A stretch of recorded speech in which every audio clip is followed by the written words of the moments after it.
They waited in silence. For nearly 2 years, 47 samurai lived as if they had lost their honor.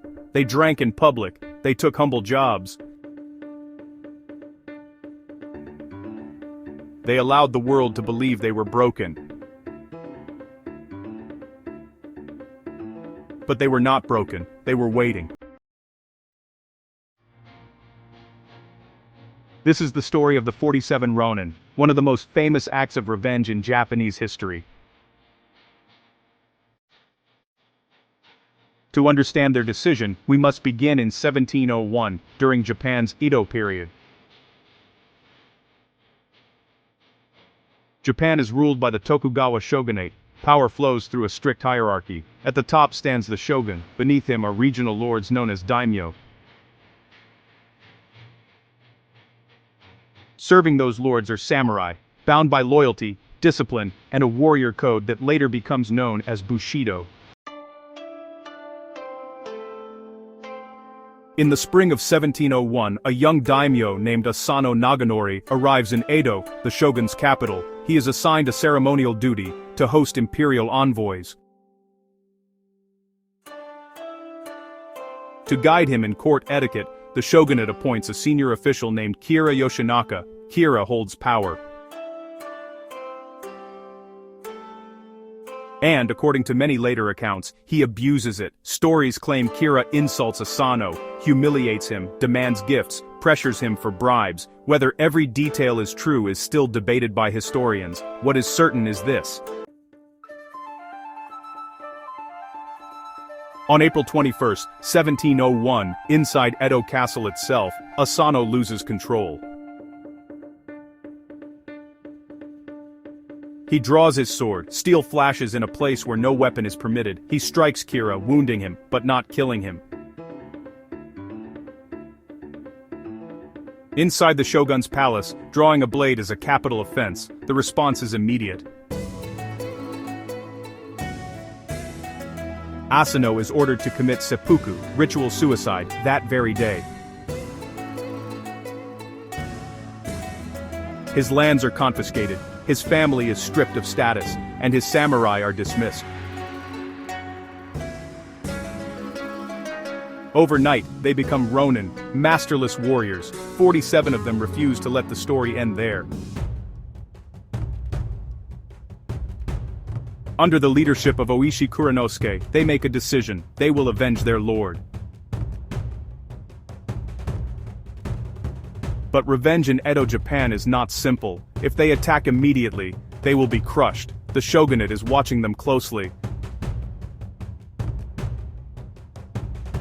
So they choose patience. They disperse. Some move away from Edo, some take low-status jobs.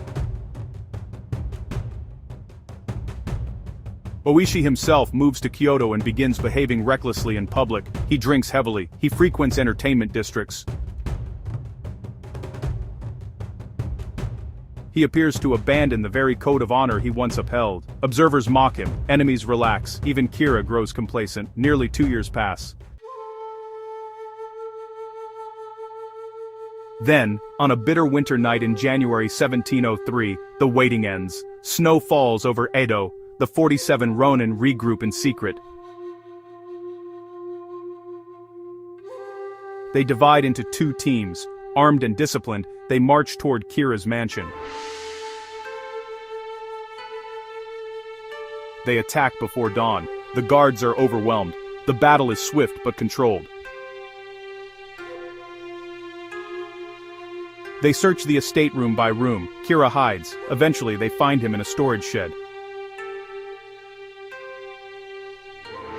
Oishi kneels before him and offers him the chance to die honorably by his own hand. Kira refuses. Oishi executes him. The Ronin take Kira's head.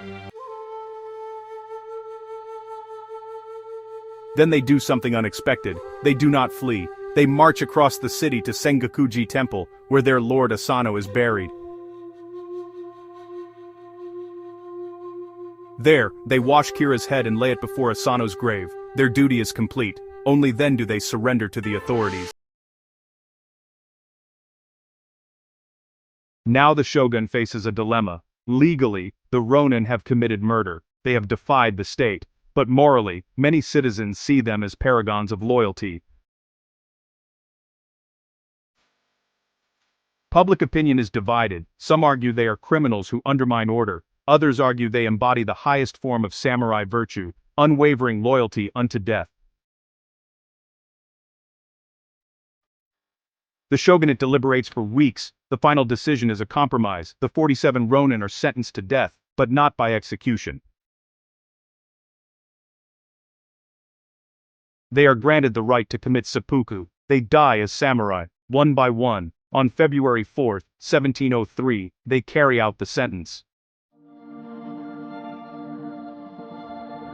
They are buried beside their lord at Sengakuji Temple, and almost immediately, they become legends. Writers dramatize their loyalty. Playwrights adapt the story. Over time, the event transforms into one of Japan's most enduring moral tales, but beneath the legend lies a deeper question. Were they heroes, or were they men who placed personal loyalty above the stability of the state? The 47 Ronin force us to confront a timeless conflict. When law and loyalty collide, which should prevail? In Tokugawa Japan, order is everything. The shogunate prioritizes peace after centuries of civil war. Unchecked revenge threatens that fragile stability.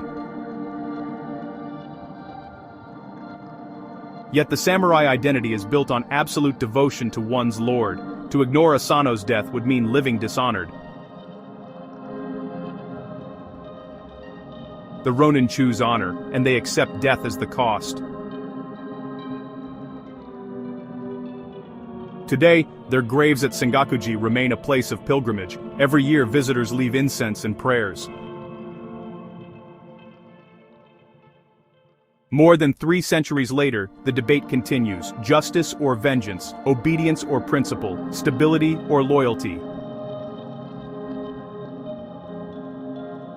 The 47 Ronin did not change Japan's political system, but they shaped its moral imagination. They remind us that history is not only made by rulers and laws, but by individuals who decide what they are willing to die for.